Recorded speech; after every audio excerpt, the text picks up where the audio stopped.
నమస్తే. Welcome to Suman TV. నేను మీ యామ్ని. ప్రస్తుతం మనతో ఉన్నారు ప్రముఖ ఆధ్యాత్మికవేత్త, జ్యోతిషరత్న శ్రీమతి కోనాల భాగ్యలక్ష్మి రెడ్డి గారు ఉన్నారు. అమ్మతో మాట్లాడి మనకున్న సందేహాలను అడిగి తెలుసుకుందాం. నమస్తే అమ్మ. నమస్తే అమ్మా. అమ్మ, ఇప్పుడు శని వక్రగతి చెందుతుంది అని అంటున్నారు. అసలు ఇప్పటి నుంచి ప్రారంభమవుతుంది? ఈ వక్రగతి వల్ల అసలు 12 రాశుల వారికి ఏ విధంగా ఉంటుందమ్మా? ముఖ్యంగా శని వక్రగతి అనుకునే ముందు ఒకసారి శని భగవానుని మనం ధ్యానం చేసుకుని మొదలు పెడదాం. ఓకే. గంగణపతే నమః. వక్రతుండ మహాకాయ కోటి సూర్య సమప్రభ నిర్విఘ్నం కురుమే దేవా సర్వకార్యేషు సర్వదా. ఓం గంగణపతే నమః. నీలాంజన సమాభాసం రవిపుత్రం యమాగ్రజం ఛాయా మార్తాండ సంభూతం తం నమామి శనిచ్చరం. ఆ శని భగవానుడికి నమస్కారం చేసుకుంటూ శని భగవానుడు వక్రగతిన వెళ్తున్నాడు. 139 days అనేసి మనకి చెప్తూ ఉన్నారు. అయితే ఈ శని భగవానుడు వక్రం అంటే ఏమిటి, వక్రగతి అంటే ఏంటి అనేది మనం తీసుకున్నట్లయితే, వక్రం అంటే వంకరగా తిరగడం అచ్చ తెలుగులో. అయితే ఏమిటంటే దానికి అసలు శని భగవానుడు దేనికి కారకత్వం వహిస్తాడు అని మనం ఆలోచించినట్లయితే కనుక ఆయుష్కి ఆయనే, విచారానికి ఆయనే, దుఃఖానికి ఆయనే, తర్వాత రోగానికి ఆయనే, మన రూపం బాగుండడానికి బాగోకపోవడానికి కురూపత్వంగా ఉండడానికి కూడా శని భగవానుడే కారకత్వము. తర్వాత మోసకారిగా మనం బతకాలన్నా, భయంకరంగా అవతలి వాళ్ళని భయపెట్టాలన్నా కూడా ఈ శని యొక్క ప్రభావం మనిషి జీవితం మీద ఎక్కువ ఉంటుంది. కొంతమంది ఇనుప వ్యాపారం చేస్తారు, బ్రహ్మాండంగా ఫ్యాక్టరీలు సంపాదించేసుకుంటారు. కొంతమంది ఓన్లీ నూనె అమ్ముతారు, ఇంక వేరే ఏమీ అమ్మరు. వాళ్ళ పేరు నూనె ప్లస్ అనేసి ఆయిల్ వాళ్ళని ఏదో పిలుస్తూ ఉంటారు మర్చెంట్స్. ఎందుకని అంటే ఏంటి, శని కటాక్షం బాగుంది. కొంతమంది ఓన్లీ వైన్ షాపులే పెడతారు, మద్యపానం అనేది విక్రయిస్తూ ఉంటారు. అవన్నీ కూడా ఎందుకంటే వాళ్ళకి దానిలో అది కూడా శని భగవానుడి యొక్క దయ. అంటే ఏమిటంటే ఏమైతే కష్టాలు, నష్టాలు, బాధలు, బెంగల్ అన్నీ ఉంటాయో అలాగే సుఖాలు, ఆ సుఖాల్లో ఏ ఏ వ్యాపారాలు ఈ శని భగవానుడు కటాక్షం అంటే లాభిస్తాయో కూడా మనం ఇక్కడ తెలుసుకోవాల్సిన విషయం. అలాంటిది కొంతమంది మాంసం విక్రయిస్తారు, అది కూడా శని భగవానుడే.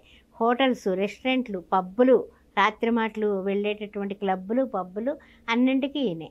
పాడుపడిన ఇళ్ళు, పాత వస్త్రాలు, విరిగిపోయిన వస్త్రాలు ఇంట్లో ఉంచుకోవద్దని చెప్తూ ఉంటాం కదా, వాటిలన్నింటికీ శని భగవానుడే కారకుడు. అందువల్ల మకరం, కుంభం కూడా ఆయన ఆధిపత్యం సాధిస్తూ ఉంటాడు. ఆయనకి ఏంటంటే జూదం ఆడే వాళ్ళలో శని భగవానుడు వెళ్ళి కూర్చుంటాడు. అయితే కుబేరులన్నా అవుతారు, లేదా పాతాళానికి వెళ్ళిపోయేటట్టు చేస్తాడు. సరే, ఇంత బాగుంది కదా, మరి అష్టమాధిపతిగా శని భగవానుడు ఉన్నాడు. మరి ఈ శని భగవానుడికి అష్టమాధిపతిగా ఉన్నాడు అనుకోండి, వాళ్ళకి ఏంటంటే కష్టాలు, నిష్ఠూరాలు, మరణం ఇలాంటివి కూడా తొందరగా సంభవించే యోగం ఉంది. కాబట్టి శని అంటే అమ్మో శని, లేకపోతే ఎవరైనా జిడ్లా పట్టుకున్నారనుకోండి, శనిలా పట్టుకున్నావు, ఇలాంటి మాటలు మనకు వాడుకగా వచ్చేసాయి.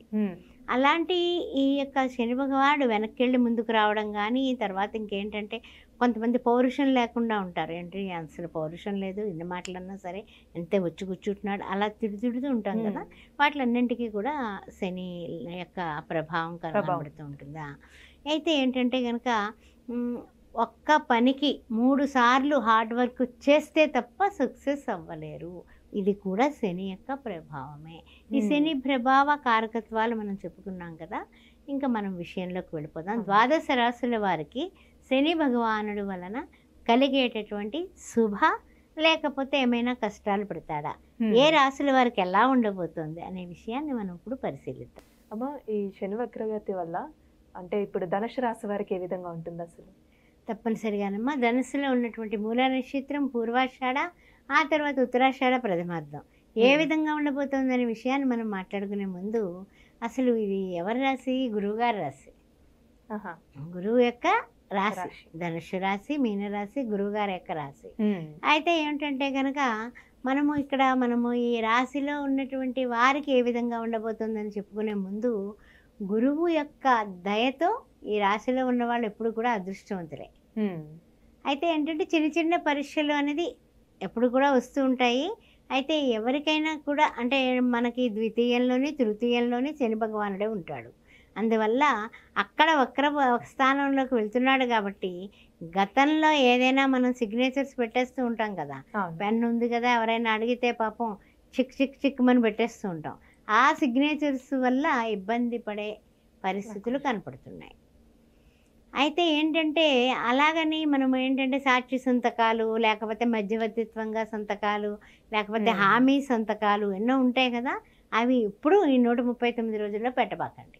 ఇంత క్రితం గతహ పోని పెట్టారయింది, ఇప్పుడు మాత్రం పెట్టబాకండి. ఆ విషయంలో ఏం డౌట్ లేదు. ఆఖరికి ఎంతటి మిత్రులైనా ఎంతటి చుట్టాలైనా ఏమైనప్పటికీ కూడా దూరంగా ఉండండి అంతే. మీ పెన్ను క్యాప్ కూడా తీయరు అంతే. మీ వరకు తప్ప వేరే వాళ్ళ మీద వాళ్ళకి గ్యారంటీ సంతకాలు పెట్టవద్దు. వద్దు అంటే వద్దు అంతే. గతంలో పెట్టిన సంతకాల గురించి ఇప్పుడు ఏమైనా కాళ్ళకి కానీ చుట్టుకుంటుందేమో అన్నది ఆలోచించుకోండి, జాగ్రత్తగా ఉండండి. తర్వాత ఏంటంటే కనుక ప్రయాణాలు వస్తాయి, ఆ ప్రయాణాలు ఎలా చేయాలరా బాబు, మనకి ప్రయాణాల వల్ల ఏం కలిసి వస్తుంది అని అనుకోకండి. ప్రయాణాలు మంచిగా చేయండి, మీరు సక్సెస్ఫుల్గా ప్రయాణాల వల్ల లబ్ధి పొందుతారు. అందువల్ల ప్రయాణాల వల్ల మీకు కలిసి వచ్చే అవకాశం కనపడుతుంది. ఆధ్యాత్మికంగా ఎదగడానికి ప్రయత్నం చేయండి. ప్రతిరోజు పొద్దున్న సాయంత్రం కూడా దీపారాధన చేయటం, దైవ నిమిత్తం దైవంతో కొంత సమయం గడపడం అనేది దైవం మానుష్య రూపేణ. అందువల్ల మన సాటి వాళ్ళతోటి, మనకన్నా కింది తరగతి ఉద్యోగులతోటి, మన పని వాళ్ళతోటి కాస్తంత ప్రేమతత్వంతో మెలగడం కూడా మీకు చెప్పదగిన సూచన. ముఖ్యంగా మాటని పొదుపుగా, హితంగా, మితంగా మాట్లాడటం అనేది చెప్పదగిన సూచన. అంటే ఇప్పుడు అమ్మ ప్రైవేట్ ఉద్యోగస్తులు కానీ గవర్నమెంట్ రంగానికి సంబంధించి ఏ విధంగా ఉంటుందమ్మా? గవర్నమెంట్ ఉద్యోగస్తులు కానీ ఇప్పుడు ప్రైవేట్ ఉద్యోగస్తులు కానీ ఎవరైనప్పటికీనమ్మా కొంచెం కొన్ని విషయాల్లో మనం ప్రతిరోజు వాకింగ్ చేయడం ఒకటి, అది మానకుండా చేయాలి. ఆరోగ్యం భాస్కరాది ఇచ్చేది కదా, ఈ శని వక్రగతి వల్ల 2వ స్థానానికి మనకు వస్తుంది. అందువల్ల ఏంటంటే దృష్టి పడుతుంది. అందువల్ల కొంచెం అది శని భగవానుడికి ఇష్టం నడక. నడక నడిచి ఎంతమందో ఎన్నో రకాలుగా రాజ్యాలు వెళ్తున్నారు. అందువల్ల శని భగవానుడికి ఇష్టమైన నడక మానకండి ఉద్యోగస్తులారా. ఆ తర్వాత ఏది కూడా పెద్ద నిర్ణయాలు ఇప్పుడు పెద్దగా తీసుకోకండి, చేంజ్ అవ్వాలనే ఆలోచనలు చేయకండి. ఆ తర్వాత ఏంటంటే ప్రతిరోజు ఓం సం శనిచ్చరాయ నమః 19 సార్లు అనుక్కొని మంచి దిగండి. అది మాత్రం తప్పనిసరి చెప్పదగిన సూచన. తర్వాత ముఖ్యంగా ఏంటంటే కనుక కొంచెం ధ్యానం చేసుకోవడం,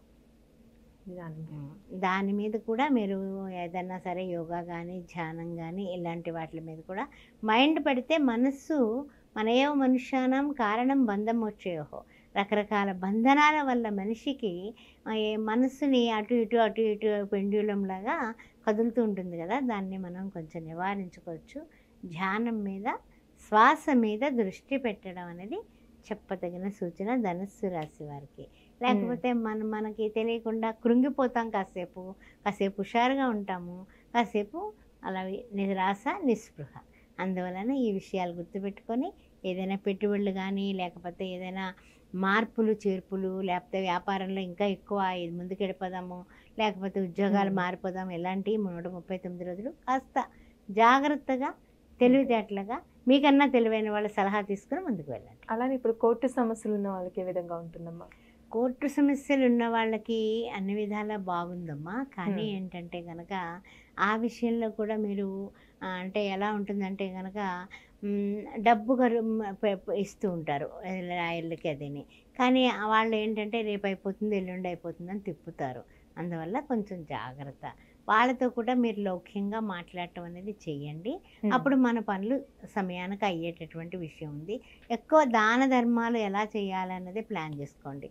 వేళ తెల్లవారు లేచాను, ఆ పిల్లాడు ఎవడో ఏడుస్తున్నాడు, 5 రూపాయలు బిస్కెట్ల ప్యాకెట్ ఇచ్చాను, లేదా 2 ఇడ్లీలు పెట్టాను, అలా ఏదో ఒకటి మంచి పని చేయండి. చాక్లెట్ రూపాయి పెట్టి చాక్లెట్ కొనిచ్చాను, రూపాయికి చాక్లెట్ వస్తుందో లేదో చూసుకోవాలి, అందుకని కొనిచ్చాను. ఇలాగ మనము జాగ్రత్తగా ఏదో ఒకటి మన చేతితో చీమలకి ఒక గుప్పుడు పంచదార వేసినట్టు ఇలా చేయడం వల్ల శని భగవానుడు ద్వితీయాధిపతి తృతీయాధిపతి కాబట్టి ధనుస్సు రాశి వారికి అన్ని విధాల యోగదాయకంగా ఉండడానికి ఇవన్నీ కూడా పరిహారాల నిమిత్తం చేసుకుంటూ నీలం రంగు వస్త్రాలు శనివారం పూట మీకు కనీసం ఖర్చీఫ్ అయినా టవల్ అయినా సరే పర్వాలేదు, ఎవరికైనా ఇస్తూ ఉండండి.